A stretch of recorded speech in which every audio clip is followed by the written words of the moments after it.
that a former president of the United States singles you out as America's greatest threat, not terrorists, not hostile nations, you. This week, Donald Trump issued a strong directive to Silicon Valley's titans: stop hiring Indians, not quietly through policy, not buried in immigration reforms, publicly, directly, unapologetically. Why? Because the Indian intellect has evolved from being America's secret weapon to becoming its most feared competitor. Picture this: a packed auditorium in Washington, D.C., the who's who of American technology seated in the front rows. Sundar Pichai's empty chair casting a shadow, Satya Nadella's absence speaking volumes, and there, behind the presidential podium, Donald Trump delivering what can only be described as a declaration of intellectual war. American companies, he declared, his voice cutting through the silence, must prioritize American workers. Stop the endless hiring of foreign nationals. Stop building your futures in Bangalore while abandoning Detroit. The room didn't just go quiet, it went cold, because everyone knew what he really meant. This wasn't about all foreigners. The Chinese weren't mentioned. The Europeans got a pass. The Canadians weren't even a footnote. This was about one nationality, one talent pool, one intellectual force that has quietly, methodically, and brilliantly infiltrated every corner of American technological supremacy: Indians. But here's what Trump didn't say, and what every executive in that room knew. Without Indian minds, Silicon Valley doesn't just slow down, it stops. Without Indian innovation, American tech companies don't just lose their competitive edge, they lose their identity. Without Indian leadership, the companies that define American technological dominance cease to exist as we know them. So let's decode the real message behind Trump's ultimatum. This is America first. This is America afraid. Let's ask the uncomfortable question that's echoing through every boardroom from Cupertino to Seattle. Why Indians? Out of all the global talent pools flooding into Silicon Valley, why did Trump specifically target the one nationality that has consistently outperformed, out-innovated, and outled every other group in tech? The answer is as simple as it is stunning. Indians don't just work in American tech, they run it. Look at the numbers that keep Trump's strategists awake at night. Indians constitute just 1% of the U.S. population, yet they represent over 36% of all high-skill immigrant entrepreneurs. They hold 72% of all H-1B visas. They founded more than 25% of billion-dollar startups. But here's the statistic that truly terrifies the America First movement. Indians now occupy CEO positions at companies worth a combined $2.5 trillion. That's not diversity hiring, that's intellectual domination. From Google's Sundar Pichai revolutionizing search and AI, to Microsoft's Satya Nadella transforming cloud computing, from Adobe's Shantanu Narayan redefining creative software, to Twitter's Parag Agrawal steering social media evolution. Indian minds aren't just participating in America's tech revolution, they're leading it. But Trump sees something else, something that chills him to the core. These Indian leaders aren't just successful employees who work their way up. They're visionaries who fundamentally altered the trajectory of American innovation. Under their leadership, these companies haven't just grown, they've transcended their American origins to become truly global forces. And that's the real threat, because when you can no longer control the minds that drive your most valuable companies, you've lost more than economic leverage. You've lost technological sovereignty. Let's not dance around this. When Trump tells Google and Microsoft to stop hiring Indians, he's not talking about immigration policy. He's talking about intellectual nationalism. He's not protecting American jobs. He's protecting American ego. Because here's what decades of data reveal. Indian professionals don't just fill positions in American companies. They elevate them. Every major technological breakthrough of the past 2 decades, from the algorithms powering Google's search to the infrastructure enabling Microsoft's cloud dominance, has Indian fingerprints all over it. The rise of artificial intelligence, largely architected by Indian researchers at Stanford, MIT, and Google DeepMind.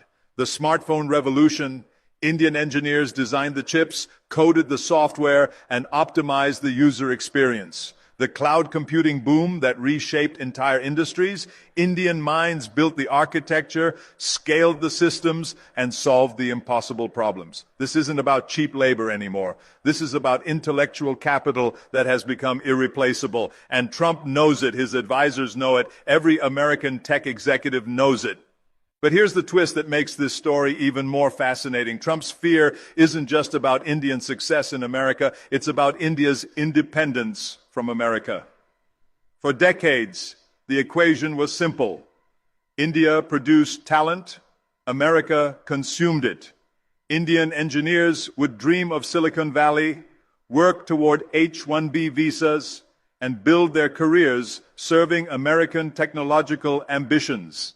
The brain drain was real, predictable, and beneficial to U.S. interests. But something fundamental has shifted. Today's Indian professionals aren't just seeking American opportunities. They're creating alternatives to American systems. They're not just joining tech companies, they're founding them. They're not just moving to Silicon Valley, they're building Silicon Valleys back home. Bangalore has become Asia's tech capital. Hyderabad is rivaling Austin for startup density.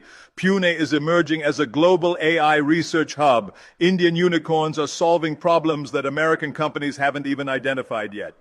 From Paytm revolutionizing digital payments to Byju's transforming education, from Flipkart challenging Amazon to Ola competing with Uber, Indian innovation is no longer derivative. It's original, it's disruptive, it's independent. And that independence terrifies Trump more than any foreign threat ever could. Because when you can no longer brain drain a country, when you can no longer monopolize its talent, when that country starts building its own technological empire, you're no longer the only superpower in the room. You're just another player in a multipolar game. Here's the real reason behind Trump's directive, the truth that no American politician will admit publicly. India has achieved technological sovereignty, not through conquest, not through espionage, through pure intellectual excellence. Today, India operates its own space program that lands on the moon at a fraction of NASA's cost. It runs its own digital payment system that processes more transactions than Visa and MasterCard combined. It develops its own AI models trained on Indian languages, solving Indian problems, serving Indian needs. This isn't just economic growth. This is technological independence. And for someone like Trump, who believes American dominance is a zero-sum game, India's rise represents America's decline. But here's the beautiful irony that Trump will never understand. Indian success in America and Indian independence from America aren't contradictory. They're complementary. Every Indian who excels in Silicon Valley sends knowledge, networks, and capital back home. Every Indian unicorn that succeeds in Bangalore validates the potential for innovation beyond American borders. The Indian professional who codes AI at Google by day and mentors startups in Mumbai by night isn't choosing between two countries. They're connecting two ecosystems. They're not just building bridges. They're building parallel futures. And that's what truly keeps Trump awake at night. Not that Indians might take American jobs, but that they might make American jobs less relevant. So when Trump stands before America's tech giants and demands they stop hiring Indians, he's not making a policy recommendation. He's making a desperate plea. He's asking American companies to voluntarily handicap themselves to preserve an illusion of American intellectual superiority that no longer exists. Because the truth is uncomfortable but undeniable. American tech companies don't hire Indians despite their foreign origins. They hire Indians because of their exceptional capabilities. They don't succeed in spite of Indian leadership. They succeed because of it. Every attempt to restrict this flow of talent only proves one thing. The Indian mind has become so valuable, so essential, so irreplaceable that even suggesting its absence sends shockwaves through the entire American tech ecosystem. Let me tell you what this moment really represents. It's not the beginning of Indian exclusion from American tech. It's the acknowledgement that Indian inclusion has been so successful, so complete, so transformational, that it now threatens the very narrative of American technological exceptionalism.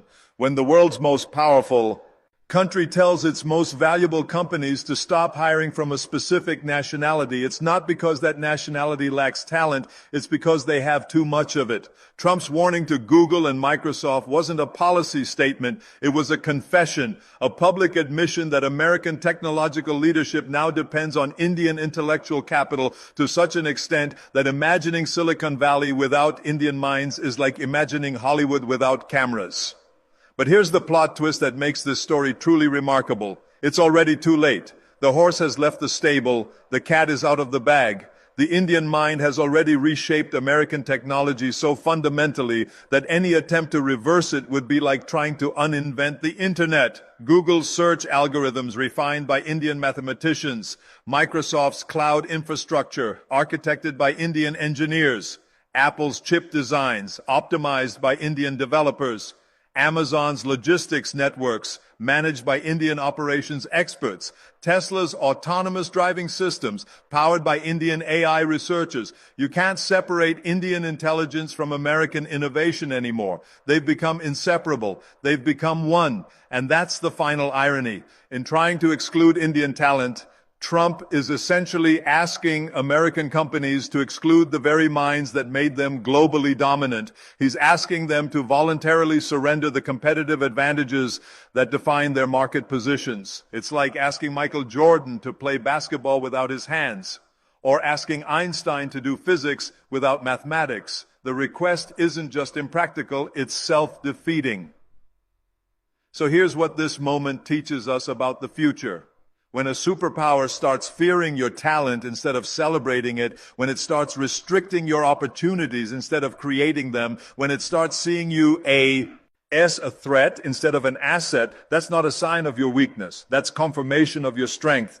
The Indian professional watching this drama unfold should understand one thing clearly. You're not being rejected because you're insufficient. You're being feared because you're exceptional. You're not being excluded because you don't belong. You're being targeted because you've become indispensable. And that's not something to apologize for. That's something to leverage. The future belongs to minds that can adapt, innovate, and excel regardless of geography, politics, or prejudice.